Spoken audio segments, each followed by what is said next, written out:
ready na siya. Oo, si Dean Gary Dionisio, magandang hapon, sir.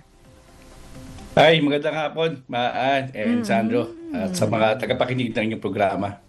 Ito po bang ganitong pahayag ng China, ito ba'y dahil bago yung kanilang talagang ambassador to the Philippines?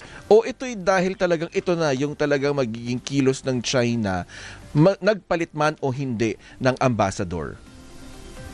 Well, first time na nangyari sa atin na may ganitong very loud and abrasive statement coming from the Embassy of China. No? Ang tawag namin dyan ay Wolf Warrior Diplomacy. Ito yung isang paraan ng diplomasya na kung saan ay ginigiit ng isang bansa sa pamamagitan ng mga malalahas, mga very very loud and very problematic statement, no? Parang direct na atake, no, sa kanilang mga host country, no.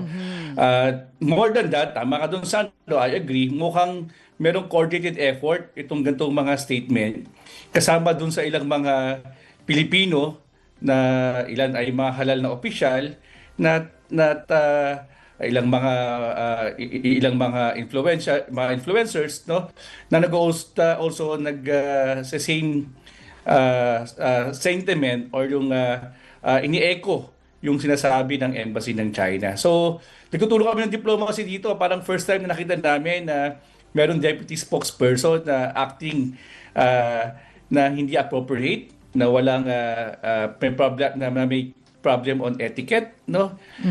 Perhaps baka even sa social graces pag nakita natin siya in person. So, kaya tingin ko hindi lang ito mangyayari ngayon or hanggang bukas. Perhaps kung ito ay nakakabit nga sa isang malaking proyekto, for example, kung ito ay didikit na sa 2028 election, no? Makakaranas pa tayo ng mga ganitong mga statement. Oo. Dean, di ba kung babalikan natin, nauna kasi rito yung pumalag din, no, si PCG spokesperson Commodore J. Tariela dun sa parata nga sa kanya na siya pa ang nambubuli sa China, no? Yeah. Kasi una-muna, di ba, nagkaroon ng, sabi nyo sa ano nyo, sa inyo nangyari Actually, yung kanyang talk. Ano tama yun? ka dyan. Parang symposium? Meron kasi kaming regular na program na aming what we call yung governance dialogue series. At yung pagkakataon yon, ang na-invite namin ay si Commodore Tariela upang ipaliwanag nga yung posisyon ng West Philippine Sea. Siguro kung papakinggan nila maigi yung forum na yon, first and foremost, this is an academic forum. Hindi ito isang propaganda ng Coast Guard. We invited Commodore Tariela to share his expertise and updates on the West Philippine Sea dahil ang aming mga estudyante ay diplomacy and governance students. No? So, yung pinakitang picture doon ay, sinabi niya, Governor Tariela, ay AI generated. At sinabi niya na ito ay simpleng pinapakita yung iba't ibang mga interpretasyon. Paano, for example, ang nagiging emotion or ano ang naging representasyon ni President Xi Jinping every time na may issue for example na yung ating mga kababayan ay inaatake, yung ating mga mangista ay nade-deprive para makapanghuli, at yung may mga cases nga ng harassment, especially hindi lang sa ating mga Coast Guard, even dun sa ating mga researcher, di ba? Yung mga researcher from the BIFAR, ito na naharas dyan. So, ipinakita doon. So it's a representation of how, for example, the analysis or the interpretations of those who were affected every time na nangyayari yun. So, at ito ay naganap sa isang academic activity. Tandaan natin, hindi ito isang propaganda activity, isang academic activity ito, Maan at Sando. At maunawa ng ating mga kababayan na dito, pinapahayag ni Commodore Tariela ang kanyang expertise, ang kanyang mga nalaman upang magkaroon ng mga exchanges o kuro-kuro sa mga estudyante, sa mga ambassadors na kasama namin sa oras na yun. Yung AI-generated na ano yun parang picture yun, di ba? Photo. Di ba sa mga political cartoon din naman, kung parang yun ang pinoportray, di ba? Sa mga analysis, sa mga dyaryo.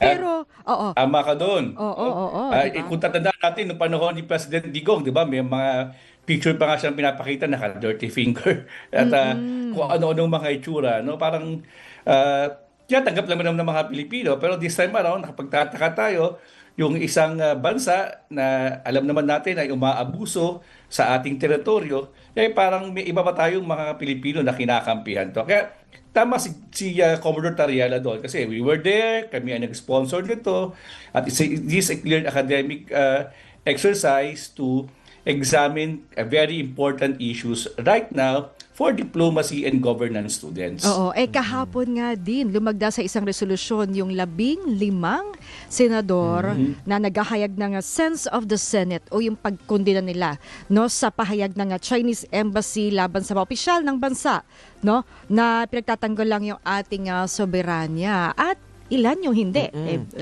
Ibawas mo na lang doon. At interesting pa doon. Although ang sinasabi ni Senador Rizon Tiveros, ito 2/3 ng bilang ng mga senador. Pero ang interesting doon, kasi doon sa plenaryo, habang pinagdedebatihan ito, doon sa floor, sinita ni Senador Dante Marcoleta, si Commodore J. Tariela, at sinabing maski yung DFA daw ay hindi sumasang-ayon doon sa mga naging pagsagot ni Tariela. Ano pong take nyo doon, Dean Gary?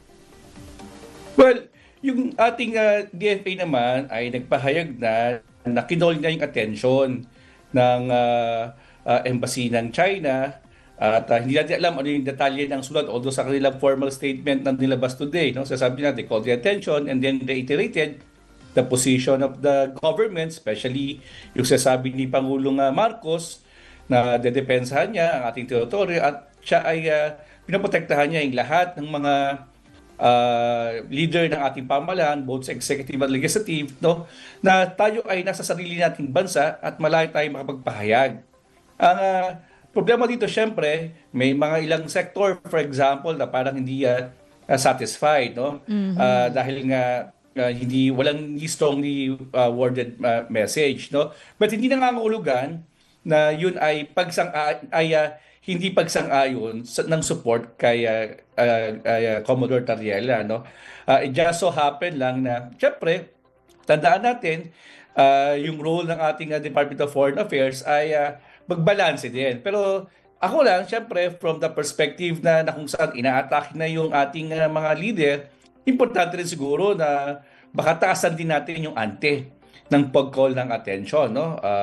Normal naman kasi yan, either isasummon mo na siya para paliwanagin, no? At itigil kasi nga, it appears na nasa teritoryo na natin itong mga taong to eh. Much more pa kaya kung yung mga nasa labas, no, na patuloy ng mga atake sa atin ay binabastos tayo at walang pakundangan ng paggalang sa ating mga leader, no? So, hindi man natatama yun. Or not unless nag-i-enjoy sila ngayon sa freedom of speech na naranasan nila ngayon sa ating bansa, no?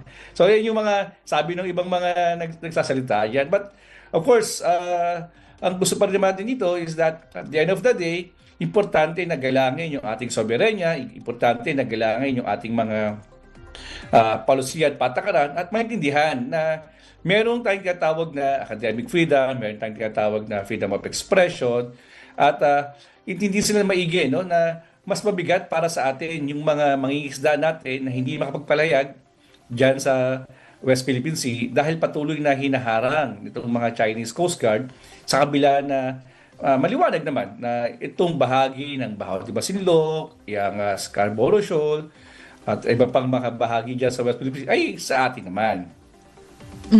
Pero kahit pala si Senador Robin Padilla, sabi niya, yung stand naman niya ay, bagamat hindi niya kinukonsinte yung pamabastos daw ng China, parang tayo rin daw, nambastos din daw sa Pangulo ng China. Tama ba yung kanyang pagtingin na ganun?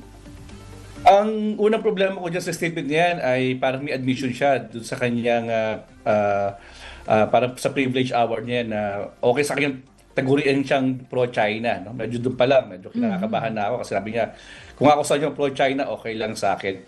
Pero again, ang sinasabi ko nga, context matters. Kailan at paano ba ito sinabi ni Commodore Tariela? Ito ay nasa panahon ng isang academic forum. Huwag natin kakalimutan yon. Hindi ito basta sinabi ni Commodore Tariela sa isang tawag ito sa isang press conference, but rather in a academic forum. At ang academic forum, alam naman natin sa universidad, no, to some extent, ay meron tayong protection against any state retaliation. Baka nakakalimutan, baka yun ang gusto natin sabihin dito, no? May malaya tayong pagsalita dyan, not unless sinasabi natin ay fake or tayo ay nagbibigay ng mga maling informasyon. Halimbawa, hindi ba totoo na may mga insidente dyan sa West Philippine Sea na may mga mangingisda tayo na hindi makapaglayag? Hindi ba totoo na may mga cases tayo na yung ating Coast Guard ay naharas at iba pang mga opisyal ng ating pamahalaan at ilang mga kawani ng ating Bureau of Fisheries and Aquatic Resources and so on and so forth. Kaya tanong natin kaya yun ay mga refleksyon. Kaya nga, yung caricature na pinakita nga, sabi nga, ay parang reaksyon dun sa mga nangyaring insidente. Okay? In an academic forum. Yun ang dapat nating pagtuunan dito. Oo. Tulad nga ng panawagan ng mga senador, no? Ano sa tingin niyo yung mga diplomatic measures na yun ang hinihingi din ng mga senador sa DFA? Ano kaya yung mga susunod na hakbang dapat ang gawin? Katulad nga sinabi ko kanina, yung unang ginawa nila na sabi ng DFA ay nagbigay na sila, they called the attention. So it can be in a form of diplomatic correspondence. Yun naman ang normaling first step dyan. Kung hindi ka na satisfied, pwede ka uling sumulat. Tapos pwede mo ipasamon. At pinakuli dyan, gawin mo personal ng persona non grata or PNG. But of course, yun kasi yung pinakamabigat na. So, yun yung mga pwedeng paraan. Pero siyempre, hindi naman natin na lumala ito. Pero importante ma-remind din talaga natin na may mga decorum. Kaya nga, first time, kung estudyante namin itong deputy spokesperson, baka kailangan siya pabalikin, kailangan namin siyang ibagsak. Kasi yung basic decorum, etiquette, and protocol ay nilalabag siya. Sa binabanggit niya pa yung Vienna Convention, yun yung mga basic na hindi niya na-implement. So, importante siguro na i-remind siya. Hindi, kaya nga, gabitin sana ng DFA yung pagkakataon na muling kausapin na ano naman, no, na observe nyo naman itong mga pinag-aralan natin no, sa akademya. Sa usapin ng diplomasya. Kahit nga yung sinasabi, baka si Commodore Tariela din daw ay maging persona non grata sa China at iba nating mga opisyal. Wala naman daw balak si Commodore Tariela. Oo, ayaw naman niya siguro na pumunta doon. Baka tingin ko matagal na naman sigurong persona non grata, hindi lang ina-announce. No? Kasi baka ayaw niya pumunta ng Hong Kong. Yung huling usap namin dito, nung nabisita namin siya, sinasabi niya, no? Baka hindi na siya pupunta ng Hong Kong, hanggang sa Tokyo na lang daw siya pupunta. So may mga ganyang insidente. No? Ako lang, siguro panawagan lang natin dito, hindi lang sa ating mga politiko, maging sa ating mga kababayan. At the end of the day, importante yung pagiging makapilipino natin. Baka nakakalimutan na natin yun. More than any personality. Importante na yan sa usapin ng West Philippine Sea. Ang lagi kasi sinasabi dyan, ito ay proxy war ng Amerikano at mga China. Ang simple ang sagot ko dyan kapag ang ating mga mangingisda ay malayang nakakapaglayag dyan sa Scarborough Shore, sa Baho de Masinloc, nakakakuha ng mga isda, sino ba ang mga nabubusog? Ang mga Chino ba o ang mga Amerikano? Kapag yung ating mga scientists, marine scientists, ay nakapag-research dyan, sino ba ang nakakapag-improve ng ating mga database? Tayo mga Pilipino. So, at the end of the day, importante na panindigan natin at panigan yung ating mga kapwa Pilipino. At tandaan sana yun. No? Hindi naman porque pinoprotektahan natin ang pag-may-ari ay gusto na natin makipag-away at hindi na tayo plano makipagkaibigan sa ating mga kapitbahay. Hindi man totoo yun. So, importante na yun ang ating dapat gawin at huwag kalimutan ito ng ating mga kababayan. At yung din, yung hindi pakikiisa ng ibang senador, doon nga sa resolusyon na kumukundena sa hakbang na ito ng China, sumasalamin na ba ito sa kanilang paninindigan sa ating paglaban sa ating teritoryo sa West Philippine Sea? May iba tayong mga senador naman mukhang consistent na talagang ina-admit nila. Halimbawa, sinabi nga ni Senator Robert Padilla na siya ay pro-China. Sinabi rin ni Senator Marcoleta yung kanyang pagsuporta halimbawa sa isyung ito, no, sa Chinese embassy rather than sa atin. So, at marami pang mga senador kasi the mere fact na ito no, simple lang naman to, kapwa mo senador binastos, hindi ba dapat protektahan iyon?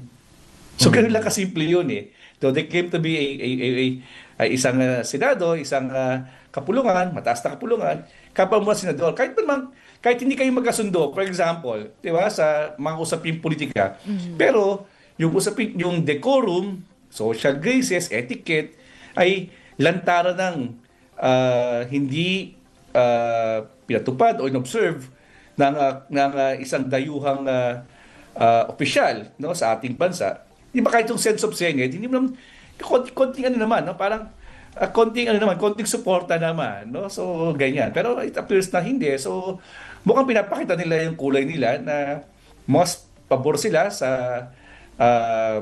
maaaring sabihin nila na mas pabor sila sa bansang China rather than sa interest ng ating mga kababayan. And of course, syempre, again, hindi purkit pinaglalaban natin ang ating karapatan ay tayo ay nakikipag-away na gusto na natin hindi magkaroon ng isang maayos na partnership. Iba kasi yung inaabuso tayo at iba yung magkakaroon tayo ng isang maayos na relasyon.